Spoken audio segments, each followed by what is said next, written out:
On vous souhaite la bienvenue à ériclatour.com. Dans quelques instants, on reçoit l'auteur Liliane Lanoux, qui, du haut de ses 89 ans bientôt, vient de lancer son premier roman, Le Grand Défi. C'est inspiré de sa propre vie.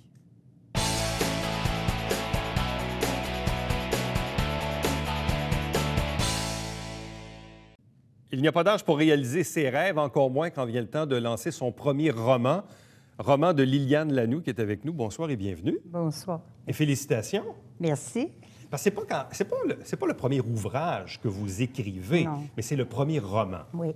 Disons, c'est le 5e ouvrage. Parce que j'ai fait une trilogie de poésie. J'ai participé à un recueil aussi collectif avec le Centre des femmes l'année dernière. Et antérieurement, j'avais écrit un livre sur la méthode des émaux sur cuivre. Et puis là, celui-là, c'est mon 5e. En quoi c'est différent d'écrire un roman versus les autres ouvrages que vous avez Moi, j'avais une tendance pour la poésie. Parce que souvent, on s'aperçoit que les gens, la poésie des puristes, on a de la misère à la comprendre. Je me disais, il doit y avoir une autre formule, une façon de faire la poésie comme je parle. Tu sais, j'appelle ça de la poésie de rue. Mais au lieu d'écrire en prose, ce qui serait facile, je suis un petit peu masochiste, je mettais tout ça en poème. Là. Je faisais rimer. Et puis, j'ai pris cette habitude-là jusqu'au jour où, disons que le roman, quand je l'ai fait, ça fait 7 ans qu'il dormait, ce roman-là. Il était fait. Il était fait, Il était déjà complété? Il était complété. Et puis... Et pourquoi avoir attendu 7 ans? Parce que j'en étais pas contente, je n'étais pas satisfaite. Et puis, je l'ai laissé dormir. Jusqu'au jour où un de mes fils me dit, « Je ne sais pas pourquoi tu laisses ça là, tu devrais vraiment le compléter. Refais-le, continue, commence, là, tu sais. » J'hésitais, puis je me disais, « Oh, peut-être un jour. » Puis un jour, j'ai eu l'idée d'aller le regarder. Puis là, je me suis dit, « Oui, je vais le reprendre. » Est-ce qu'il y avait suffisamment de recul pour dire, bien finalement, il n'était pas si mauvais que ça? Quand vous l'avez relu là, une dernière fois... J'ai dit, mon Dieu, qu'il était mauvais. Vous avez vraiment dit ça? Mais vous avez dit, c'est pas grave, on le publie quand même. Je suis bien contente que je ne l'ai pas fait publier à ce moment-là. Mais est-ce que vous avez fait des modifications? Ah, tout à fait, j'ai tout refait. J'ai tout oui? refait. Évidemment, en me basant sur la même histoire. Oui. Mais chaque qu'est-ce que vous avez page changé? a été complètement refait. Qu'est-ce que vous avez changé? Le style d'écriture, la qualité de l'écriture, ça a changé dans 7-8 ans, cela, tu sais, parce que j'ai toujours continué à travailler, moi, là-dessus. Alors, c'est ça. Alors, j'ai décidé, j'ai plongé et j'ai décidé de tout le refaire, complètement. Complètement, complètement. Il ne se ressemblait plus du tout. Excepté, c'était la même histoire. C'est une histoire, on a dit que c'était un drame biographique et historique. À l'époque, j'avais fait aucune recherche. J'avais fait, tu sais, j'avais juste écrit comme ça venait, là, comme ça. Mais quand je l'ai refait, évidemment, j'ai rajouté l'histoire là-dedans en faisant quelques recherches. Et l'histoire d'une famille, et ça se passe à Saint-Jean, c'est ça.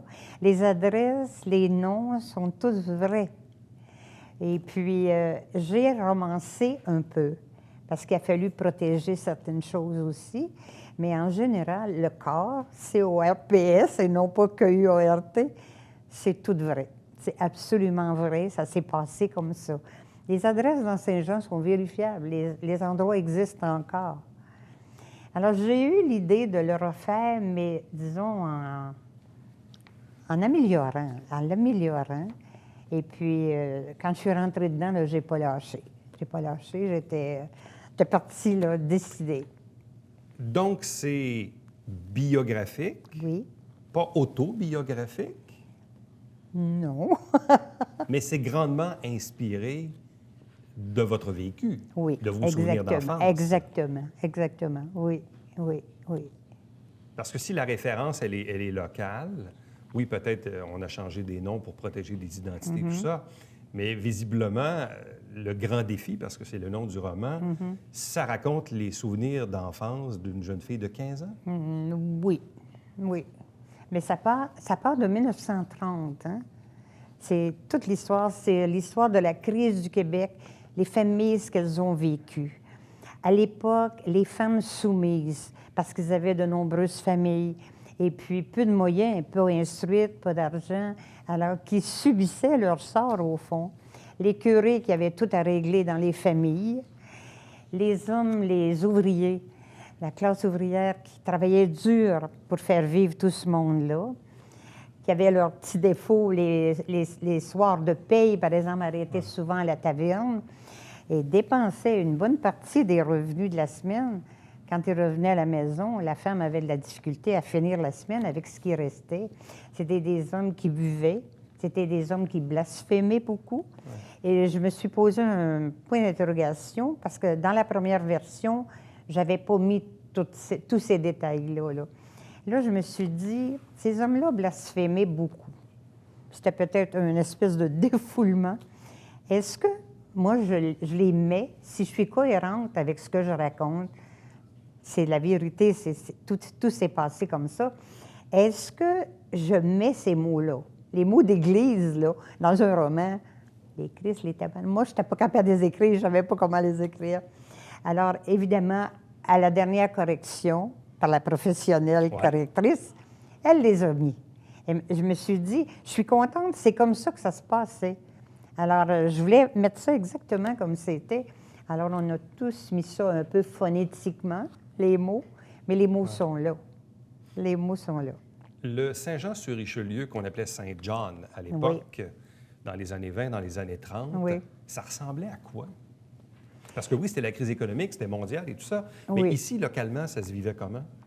Bien, après ça, on a eu la guerre aussi. On a vécu la guerre 39-45. La guerre 39-45 a amené beaucoup de changements. Il y a eu le rationnement, il y a eu les enrôlements pour les soldats qui partaient outre-mer. Il y a eu les baraques ici qui ont été pleines avec les soldats. Et puis, il y a eu tout ça de changements. Les femmes qui partaient travailler à ce moment-là, les filles, pour remplacer les gars qui étaient partis à la guerre. Alors, c'est toute cette saga-là autour duquel j'ai travaillé. J'ai travaillé en mettant l'histoire, puis en disant, voilà comment ça se passait dans les familles. On arrachait, tu sais, là, parce qu'on n'était pas riches. Puis on essayait de boucler le budget avec ce qui rentrait. Les femmes, il n'était pas question que les femmes aillent travailler. Comme je disais, elles avaient de nombreux enfants. Quoique nous, on n'était pas si nombreux que ça. Et puis, ma mère était une femme qui avait été expatriée, parce que nous sommes Américains. Nous sommes nés aux États-Unis. Et puis, quand on est arrivé ici, là, personne ne parlait français. Tu m'aurais dit, moi, il y a quelques années, que j'écrirais en français, je ne t'aurais pas cru. Je ne parlais pas autre chose, moi, avant l'âge de 12 ans, que l'anglais. Mais c'est quand même assez incroyable, parce que normalement, quand on apprend une deuxième langue, surtout dans 10, 12, 15 ans, ça nous laisse un accent. Généralement, la majorité des gens gardent un certain accent. Or, vous n'en avez pas, pas non, du tout. Puis les gens me disent souvent, je n'ai pas d'accent en anglais ni en français. Mais je vais te dire, la langue française, pour moi, dès que j'ai pris conscience de la langue française, j'ai été ébahie. Je trouvais cette langue-là tellement belle. J'ai potassé, j'ai travaillé et je travaille encore. Parce que je pense que je peux faire face à n'importe quel étudiant du cégep dans mon écriture, tu sais. Et je travaille continuellement. Si le paysage historique, donc c'était la crise économique, la Deuxième Guerre mondiale, sur fond évidemment ici localement, une jeune fille à l'époque, telle que vous étiez, qui arrivait, des États-Unis, on vivait ça comment? C'était quoi la vie d'une jeune fille de 5, de 10, de 15 ans à l'époque? Eh bien, écoute, tu te poses beaucoup de questions. D'abord, par le comportement familial, par ce qui se passe dans la famille, tu sais. Et puis, tu te poses des questions comme jeune, puis tu n'as pas souvent les réponses. Parce que, tu sais, à ce moment-là, la psychologie, là, ça existait sur des livres à la bibliothèque. Mais nous, on n'a jamais mis le pied dans une bibliothèque étant jeune. Jamais. On ne savait pas que ça existait, sur une bibliothèque. Tu sais. Il n'y en avait pas à l'école à ce moment-là non plus. Moi, quand je suis rentrée à l'école, chez les religieuses. C'était la congrégation Notre-Dame à Saint-Jean. Et puis, j'étais comme un peu marginale parce que je ne parlais pas français. Et il y avait à cette époque-là 2 garçons à l'école, chose qui était très rare. Mais je pense que quand tu avais un certain pouvoir, tu pouvais passer à côté du règlement. Donc, il y avait 2 garçons qui sont mentionnés dans le livre. Et nous autres, les 3, on était assis en avant sur le premier banc. Et là, moi, j'écoutais, puis j'écoutais. Et je trouvais ça beau, je trouvais ça. Et je revenais à la maison, puis je disais à maman, « Oh, maman, il faut que tu apprennes le français. C'est chic parler français. » Est-ce qu'elle a fini je par trouvais ça l'apprendre? chic. Est-ce qu'elle a fini par l'apprendre? Maman, quand elle est morte, ne parlait pas très bien le français. Non, mais je pense qu'elle aurait fait tourner Molière dans sa tombe. Vous étiez originaire de quel État américain? Moi, je suis de Albany, New York. Albany. Oui. Bon. Et qu'est-ce qui fait que votre famille a décidé un beau matin de partir d'Albany dans l'État de New York pour venir ici au Canada, puis ici à Saint-Jean? C'est-à-dire que c'est pas la famille qui l'a décidé, c'est mon père.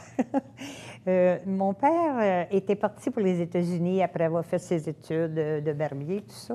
Et puis, à un moment donné, il a rencontré ma mère. Et puis, ma mère était une orpheline. Et elle s'est mariée très jeune. À 20 ans, elle avait 3 enfants. Elle s'était mariée à 17 ans. Et puis, à un moment donné, ben, tu vois, c'était un homme frivole, tu sais. Alors donc, il a décidé à un moment donné, comme ça, que lui, il revenait au Québec. Mais là, ma mère arrive et il ne trouve pas de logis, rien. On arrive chez une grand-mère qui a déjà eu une famille nombreuse. C'est pas à bras ouverts qu'elle nous reçoit, là, elle, tu sais.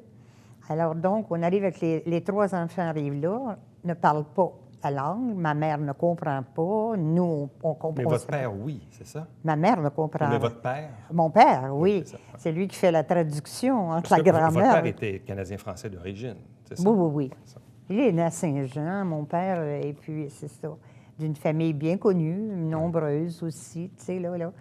Alors, c'est ça. Fait que c'est tout le déroulement de l'enfance, la façon que tu sais, ça se passait à cette époque-là. Alors, c'est ça. Et moi, tu sais, c'est bizarre. Quand je décide que je veux écrire quelque chose, je commence à penser quel sujet serait intéressant, quel sujet pourrait toucher quelqu'un, les lecteurs, quel sujet, moi, j'aimerais élaborer, que j'aimerais travailler sur.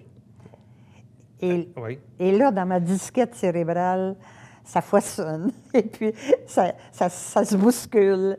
Je finis par trouver le thème, et là, je commence à travailler. Bon, l'histoire également raconte l'histoire d'une famille, oui. Il est question d'alcoolisme. Exact. Il est question également de protection de la fratrie. Parce que souvent, quand l'alcoolisme arrive, et peut-être plus vrai même dans ces années-là qu'aujourd'hui, peut-être même aussi, il y avait comme un sentiment où on se protégeait tous au travers de ça. Et ça, c'est raconté dans le roman. Oui. Mais oui, on se protégeait, mais sans savoir comment. Sans vraiment savoir, sans avoir les moyens, sans, tu sais, pas savoir où prendre ça, comment y arriver. On ne le savait pas. On n'avait pas les moyens. On vivait au jour le jour. On vivait dans ça pour arriver, des fois, à trouver que c'était normal. Tu sais, tu t'enlises là-dedans, tu travailles, tu vis là-dedans, tu es jeune, tu ne poses pas de questions. Si tu poses des questions, tu n'as pas de réponse. Et longtemps, tu cherches comment ça arrive. Et puis, comme je te dis, là, on était bien aussi dominés à cette époque-là par la religion aussi. Là, hein? Tu sais, les prêtres faisaient la loi dans toutes les familles. C'était une période difficile, pour les femmes surtout. Tu sais. Moi, je dis dans mon livre, si tu me permets, je vais te lire 2 petits extraits qui vont t'éclairer un petit peu. Comme je te dis, c'est romancé un peu. C'est romancé, évidemment. Il fallait que je protège les autres. Au début, je dis, ce matin-là, en silence, elle repassait dans sa tête le scénario de sa vie. Elle cherchait plus loin que le fond de sa mémoire ou le creux de sa pensée. Ce sont les profondeurs de son âme qu'elle scrutait pour comprendre cette sensation de malaise et de tristesse qui avait assailli et accablé inlassablement son cœur et qui avait pesé sur sa jeunesse comme une lourde roche posée sur une mince couche de glace, menaçant de la faire éclater à tout moment. Ses souvenirs d'une enfance difficile refaisaient surface et faisaient revivre en elle une douleur profondément incrustée dans son être comme une plaie inguérissable. Elle n'avait pas choisi. Elle avait été choisie par la vie. Elle avait été soudée comme un maillon à la grande chaîne humaine des femmes. Être née fille était bien la cause incontestable de cette sensation permanente de frustration et de malaise qui s'était insidieusement installée en elle depuis sa tendre enfance. Elle se rappelait très bien ce jour où elle avait pleinement pris conscience de cet état de fait. Alors, elle, dans la jeune de 15 ans, l'adolescente, que vous appelez Martine. Au moment où ça commence, ouais. Elle est mourante. Elle est mourante et elle repasse dans sa vie tout le film de sa vie. Et puis, elle va chercher toutes les choses là, auxquelles elle réfléchit aujourd'hui, auxquelles elle trouve ses réponses, là, mais elle les trouve seule. Parce que finalement, sa mère meurt très jeune. À quel âge? 37 ans. Wow. Alors, laissant derrière les enfants. Avec le père? Avec le père. Qui est alcoolique? Qui passe plus de temps dans les tavernes, puis et puis qui vend la maison. Alors, les enfants sont un peu éparpillés un peu partout. Alors, je pense qu'il n'y a peut-être pas une seule famille qui a vécu ça à l'époque, tu sais. Alors, moi, je me disais, quand je décide d'écrire, je me dis, j'ai des histoires à raconter. Est-ce que Martine est l'aînée des 3 enfants? Oui. Oui. Et est-ce qu'elle prend, une fois la mère décédée à l'âge de 37 ans, est-ce qu'elle prend en charge, donc, de son jeune frère? Elle se sent comme obligée. Elle se sent comme obligée, parce qu'autrement, il n'y a personne pour protéger les petits, là. Elle a quel âge quand sa mère décède? Elle a 17 ans. Oui, ouais. 17 ans. C'est ça.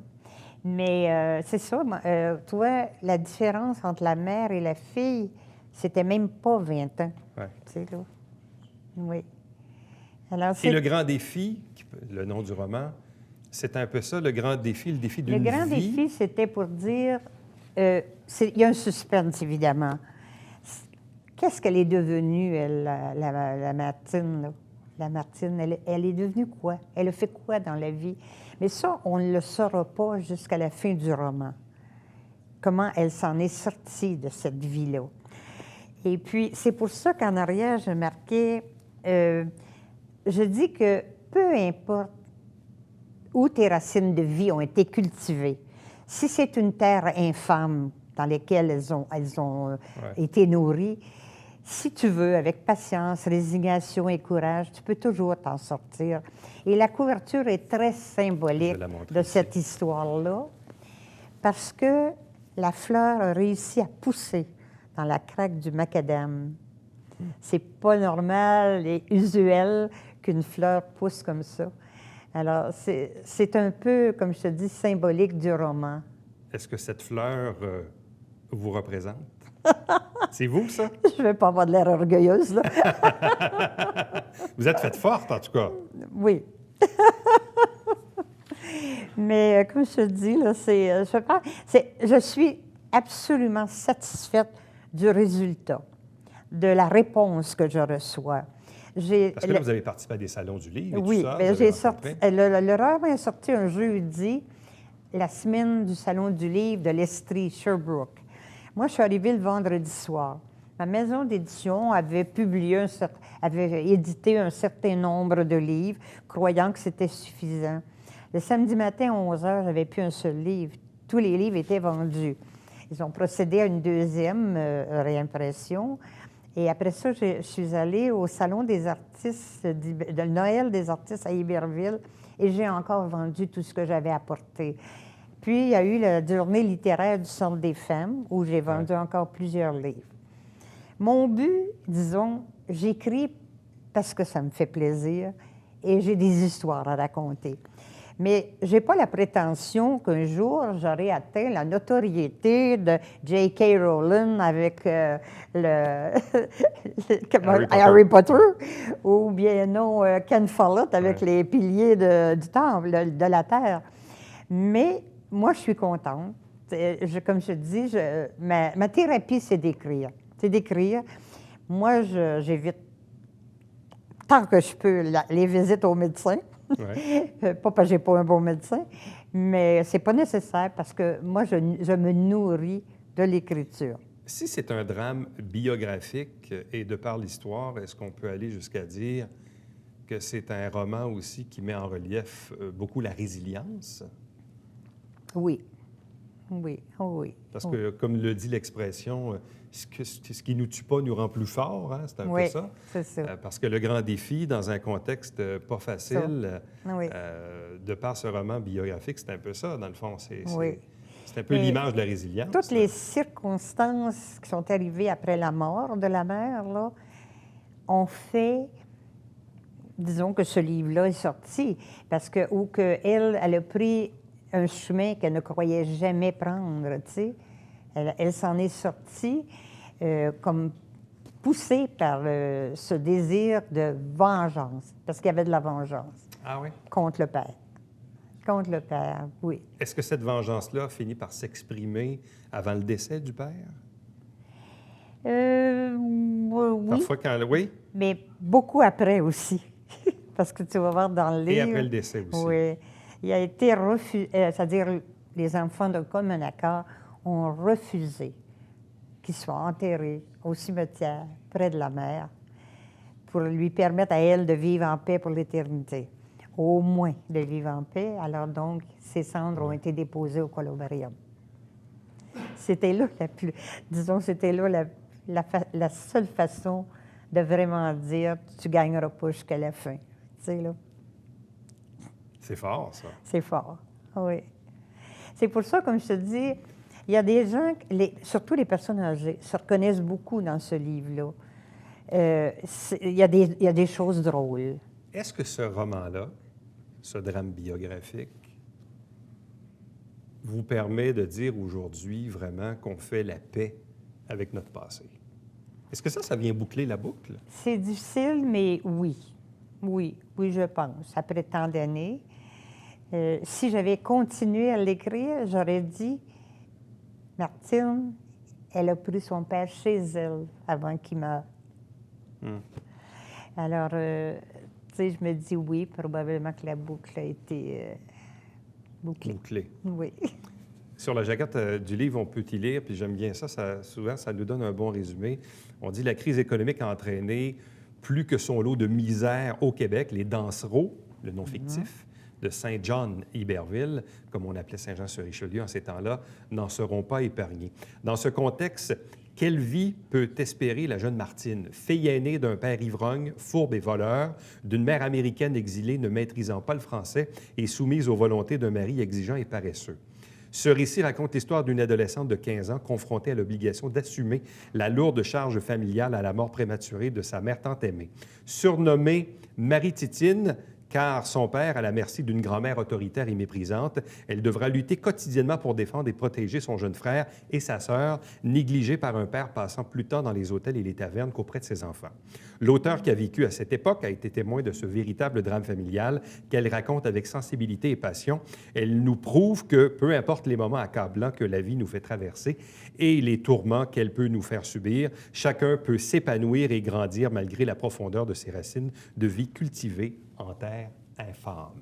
Absolument. Absolument. C'est pour ça que je te dis, la couverture est vraiment le symbole de l'histoire. Tu sais, là. Elle a été choisie exprès. Donc, Le Grand Défi, drame biographique de Liliane Lanoux. Son premier roman à vie. Oui. Et comme je le disais en Pas introduction. Et c'est pas le dernier? Non. Il y en a un autre en mars. Vous êtes incroyable, vous êtes une vraie machine, là.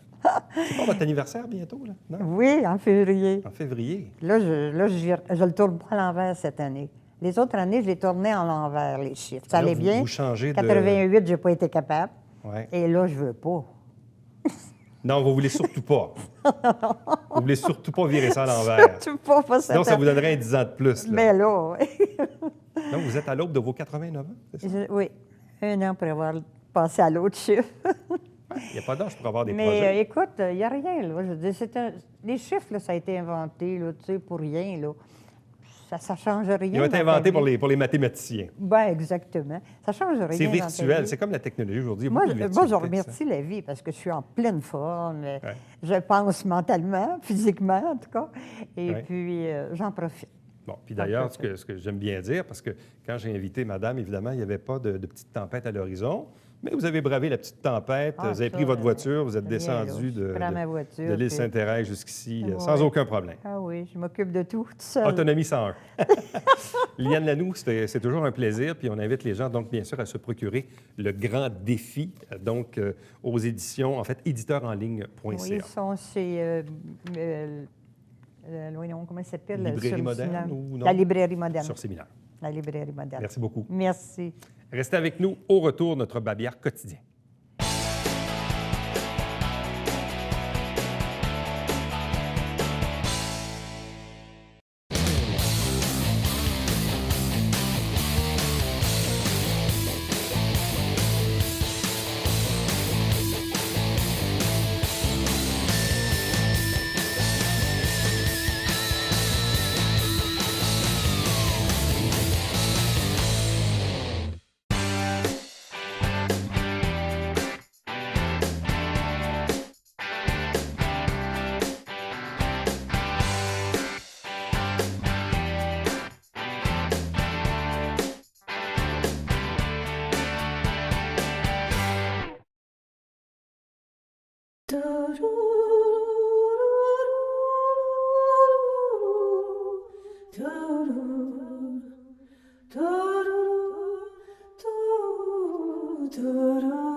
Il n'y a peut-être pas de relâche scolaire sur le territoire de la Commission scolaire des Hautes-Rivières, mais par contre, du côté de Chambly, il y aura une relâche scolaire et les inscriptions ont d'ailleurs débuté le 13 janvier dernier au niveau des activités de la ville.